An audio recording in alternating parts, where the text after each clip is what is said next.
sou o professor Valmir Regel, professor de Direito Administrativo, e nós agora vamos dar início ao estudo visando o concurso do Tribunal de Justiça de São Paulo, da parte do Estatuto dos Servidores Públicos do Estado de São Paulo, que está sendo exigida no conteúdo programático desse concurso. Nós já fizemos um aulão sobre isso. Eu espero que você tenha assistido um aulão, porque eu dei uma introdução sobre o que vem a ser um estatuto, qual o destino, melhor, a que se serve um estatuto.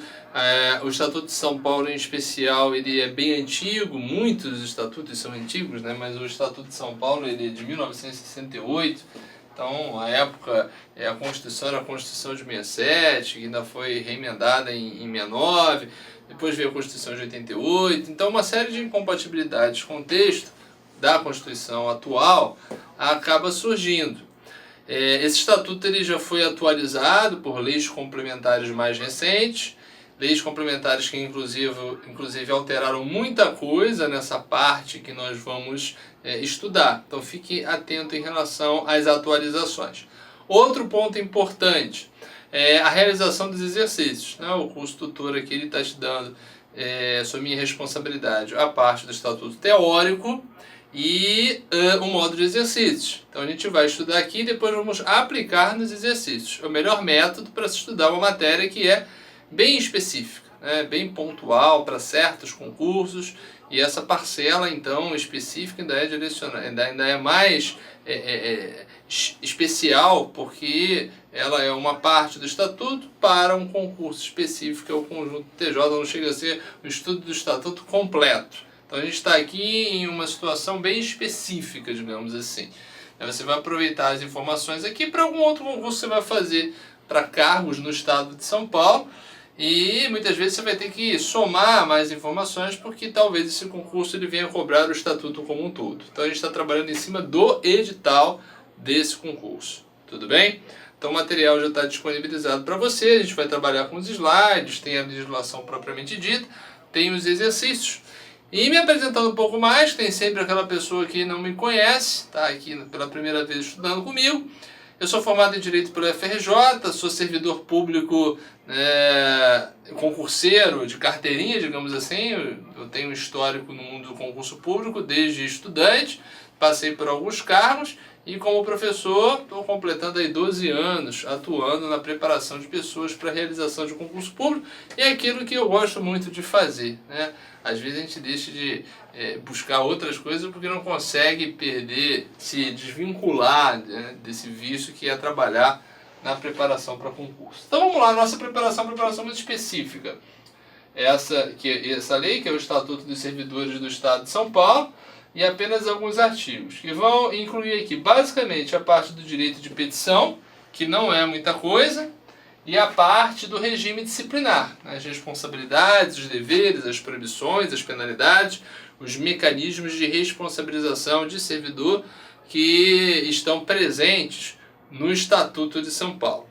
Tá? E somando isso que vamos fazer a partir de agora, com os exercícios que são essenciais, a gente consegue uma boa preparação para chegar lá no dia da prova com a pretensão de acertar todas as questões. Que é assim que a gente tem que pensar para um concurso dessa natureza, que deve ser um concurso disputado, mas que o histórico de exigência nessa matéria nos dá essa pretensão de conseguir acertar todas as questões sobre o tema. Beleza? Então o nosso estudo aqui, como ele é muito pontual, ele vai ser pautado na lei, no texto da lei. Eu vou procurar explicar, esclarecer o melhor possível para você, porém, a questão do concurso será respondida na base da literalidade, no texto, que é o que a banca, inclusive, faz e não se desvirtua querendo inventar moda. Porque o que se prevê é isso, é daqui que as informações devem ser extraídas para elaborar a nossa questão. Algumas adaptações a gente vai fazer, principalmente em relação àquilo que seria inconstitucional, alguns toques, mas o foco é a literalidade. Tudo bem? Então vamos lá, a gente vai trabalhar aí com o modelo de slide, que talvez você já seja conhecedor, que a gente faz aqui no nosso estudo normal de direito administrativo. E a gente começa com a parte de direito de petição, que são os 2 artigos que restaram a partir da atualização. E basicamente o que é o direito de petição? Peticionar é pedir, formalmente apresentar uma petição pedindo alguma coisa. E a administração pública é uma destinatária de petições. Petições que podem ser apresentadas pelo cidadão, a partir do exercício do direito de petição que a Constituição reconhece a qualquer cidadão perante os poderes públicos, e uma petição que pode ser apresentada pelo próprio servidor. Normalmente, o Estatuto ele vai cuidar do direito de petição relativo ao servidor, porque afinal de contas, o Estatuto é para servidor. Como a gente encontra, por exemplo, no Estatuto Federal, na Lei 8.102, ela cuida do direito de petição exercido pelo servidor, porque ela cuida de servidor. Outras leis que vão cuidar do direito de petição do cidadão, da pessoa, etc. Mas aqui, o Estatuto de São Paulo achou por bem estabelecer aspectos ligados ao direito de petição exercido pelo cidadão e também pelo servidor, em 2 artigos distintos. O primeiro aqui que aparece é exercido por qualquer pessoa perante a administração pública, um direito constitucional, inclusive, lá no artigo 5º. Temos o artigo 239 com os parágrafos 1º e 2º. Eu procuro destacar aquilo que eu acho interessante nesse dispositivo e a gente, desenvolvendo isso em questões, a gente percebe como a nossa banca, a VUNESP, ela costuma trabalhar. Então, o direito constitucional é assegurado a qualquer pessoa, física ou jurídica, independentemente de pagamento, ou seja, não tem que depositar, pagar alguma coisa para exercer o direito de petição. O direito de petição contra a ilegalidade ou abuso de poder e para a defesa de direitos. Não é meio redundância isso, porque o abuso de poder é uma ilegalidade, mas fica bonito, no texto.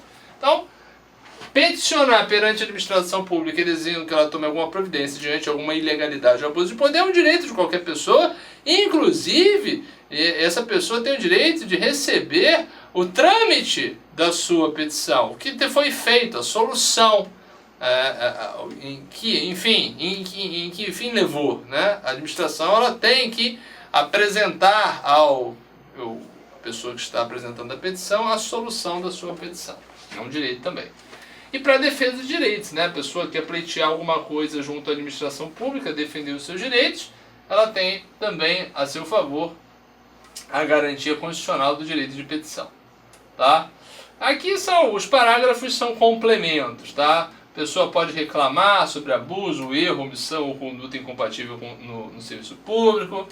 Em nenhuma hipótese, a administração poderá recusar-se a protocolar, encaminhar ou apreciar a petição sob pena de responsabilidade do agente.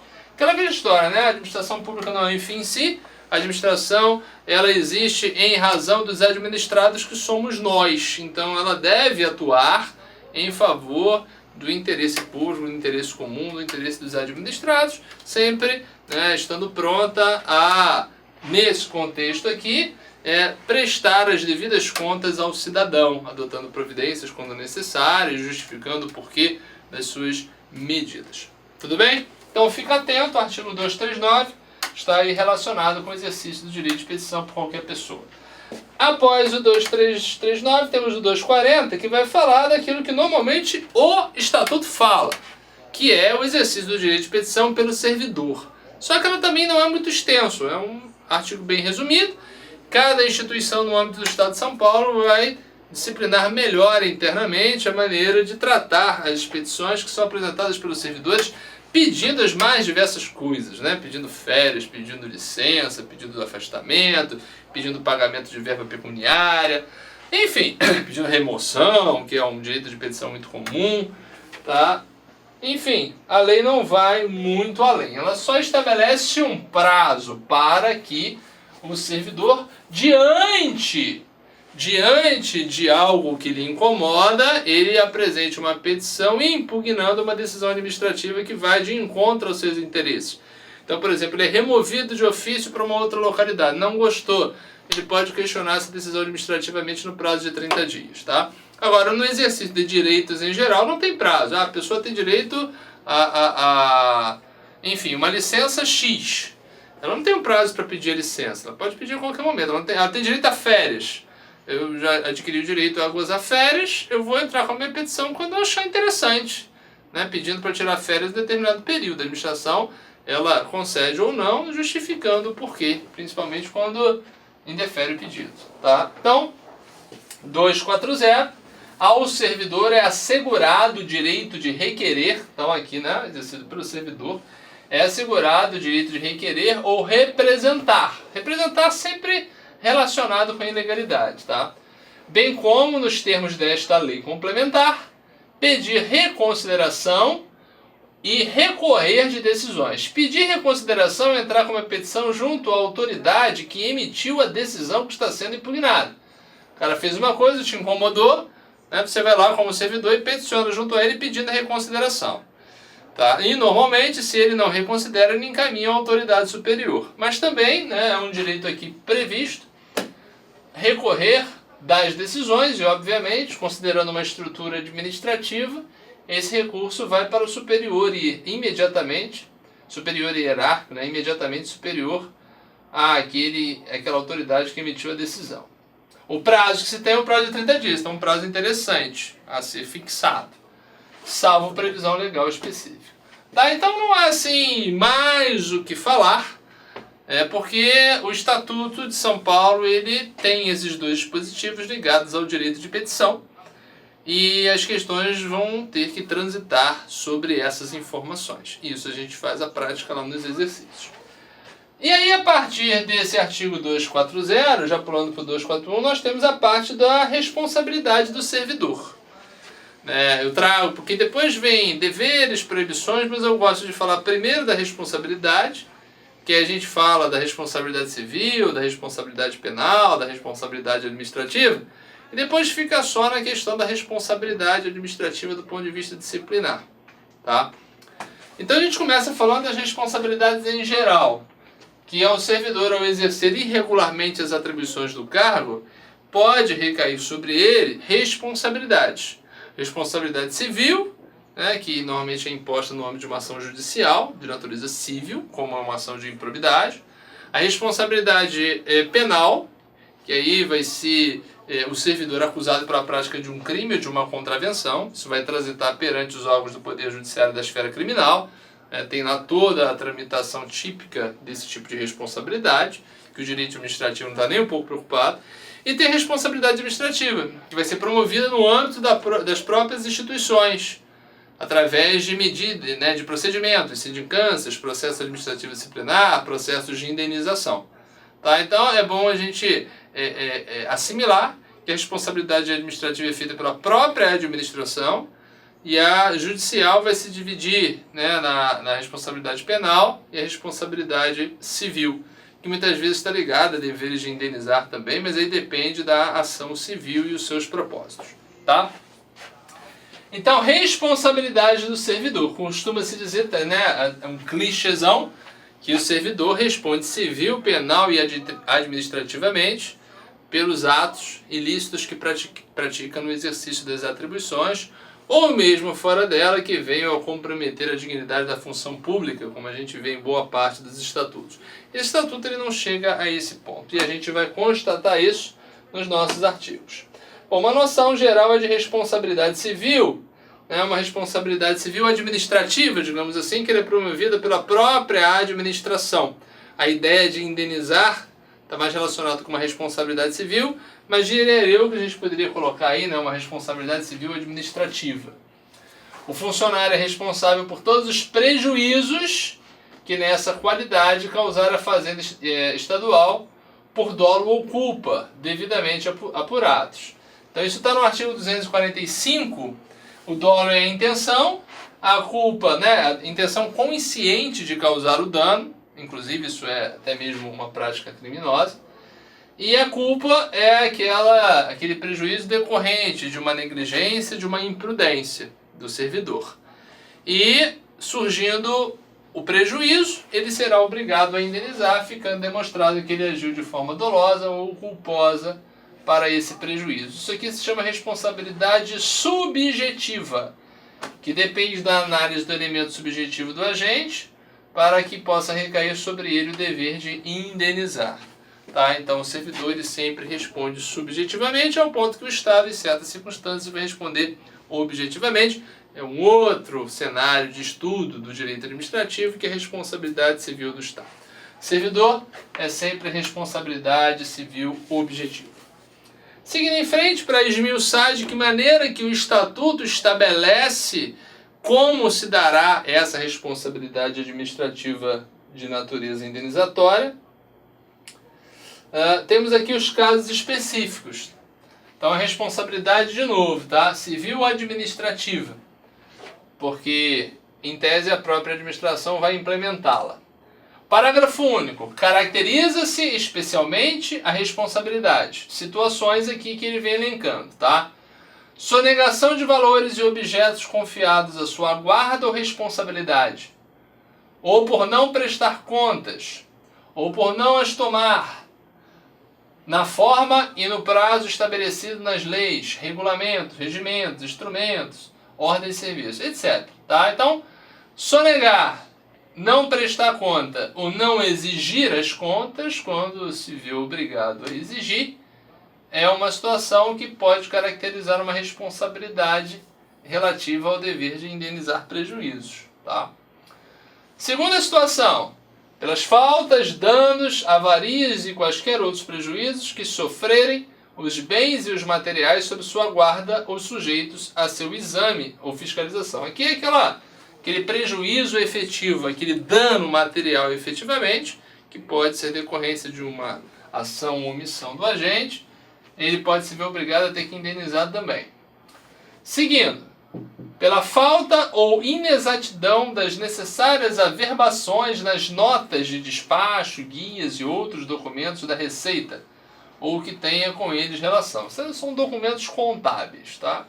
O Estatuto é bem antigo, ele traz algumas situações meio pitorescas, mas é bom que a gente conheça ao menos a literalidade. E por qualquer erro de cálculo ou redução contra a Fazenda Estadual, ou seja, errou lá no cálculo dos tributos, ele pode ser responsabilizado. E nessa situação do item 4, é bom que a gente fique atento, porque além do dever de indenizar, ainda tem umas punições lá previamente estabelecidas. Então é um bom tipo de questão. Né? Se ele, de alguma maneira, gera um dano em decorrência de erro de cálculo ou de redução contra a Fazenda Pública, além de ter que promover o ressarcimento, temos aí algumas penalidades impostas. Isso aí é meio injusto. É um modelo um pouquinho antigo, tá? Mas a gente tem que se apegar na literalidade que pode ser cobrado na prova, e é assim que a gente tem que estudar. Vamos avançando agora para poder ver mais uma conduta prevista agora no 246, que vai acarretar responsabilidade administrativa civil administrativa, né? É a questão pecuniária no âmbito da administração. O funcionário que adquirir materiais em desacordo com disposições legais e regulamentares será responsabilizado pelo respectivo custo, sem prejuízo das penalidades, ou seja, ele vai ter que indenizar e pode sofrer sanções disciplinares típicas, advertência, repreensão, suspensão, que a gente vai estudar já já, assim que a gente passar dessa parte de responsabilidade. Podendo-se proceder ao desconto no seu vencimento ou remuneração. A gente vai ver que as formas de indenizar, elas pode ser de forma integral, pode ser parcelada, com desconto direto. Lutei aqui contra um espirro. Vamos lá. Seguindo, ainda na parte da responsabilidade. Formas de indenizar. A regra, ou melhor, a orientação que o 247 nos dá é que seja feito de uma vez só, mas pode parcelar. Então vamos raciocinar sobre isso. Nos casos de indenização à Fazenda Estadual, é o patrimônio, tá? A Fazenda é o patrimônio do Estado de São Paulo. O funcionário será obrigado a repor de uma só vez a importância do prejuízo causado em virtude de alcance ou desfalque, é a apropriação. Alcance é a apropriação. Desfalque, o prejuízo, você deixar de recolher ou exigir recolhimento daquilo que seria o devido, você faz a menos. Remissão é um perdão de dívida indevido. E omissão em efetuar recolhimento ou entrada nos prazos legais é quando você tem que fazer lá os recolhimentos dos recursos e não se observa os prazos. Tudo bem? São situações bem pontuais que vão exigir que a reposição seja feita de uma única vez, se isso for possível, né? Claro que o processo sobre isso vai girar em torno de outras variantes, principalmente no momento atual. Outros princípios e tal, não vai ser dependendo do valor, né? Às vezes não tem nem esse valor disponível, mas para a prova vale o que está na lei. Aqui a possibilidade de parcelar, seria em outras situações, tá? Fora dos casos incluídos no artigo anterior, aqueles pequenos danos e etc., danos do cotidiano, danos materiais. A importância da indenização poderá ser descontada do vencimento ou remuneração, não excedendo o desconto a 10ª parte dos valores. Então fica ali numa boa, parcelado, que em parcelas que não vão superar 10% daquilo que o servidor recebe. E aqui é aquele alerta do parágrafo único do 248 que eu já fiz em relação àquelas situações elencadas ali. Vamos voltar para relembrar o link que a gente tem? É esse aqui. Cadê? Aqui, ó.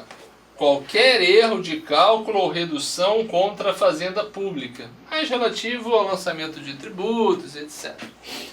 Ocorrendo isso, nós vamos ter, além do dever de indenizar, não tendo havido má-fé, será aplicada a pena de repreensão e na reincidência suspensão. Porque se tiver má-fé, já vai direto para demissão. Tá? Isso aí a gente vai estudar tudo com mais calma mais à frente. Essa parte de responsabilidade ela é meio que inicial. Tudo bem?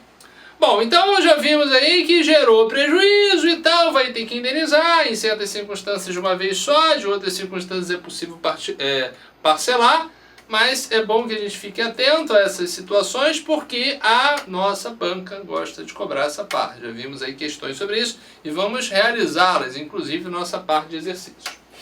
Bom, visto isso, nós temos a ideia de atuação assim irregular envolvendo terceira pessoa que causa um dano no artigo 249 e o servidor vai acabar assumindo esse prejuízo, tá? Será igualmente responsabilizado o funcionário que, fora dos casos expressamente previstos em lei, regulamento ou regimento, cometer a pessoa estranha às repartições o desempenho de encargos que lhe competirem ou aos seus subordinados. Então, chega lá o agente público, passa uma atribuição para quem não tem essa viabilidade. E esse alguém causa um dano à administração. Esse agente público ele pode, da mesma maneira, se ver responsabilizado em decorrência dessa conduta irregular que ele praticou de cometer a pessoa estranha à repartição, desempenho de encargo que seria de sua competência ou de seu subordinado. Ok? Trabalhando em cima de literalidade. A gente não tem muito o que fazer aqui.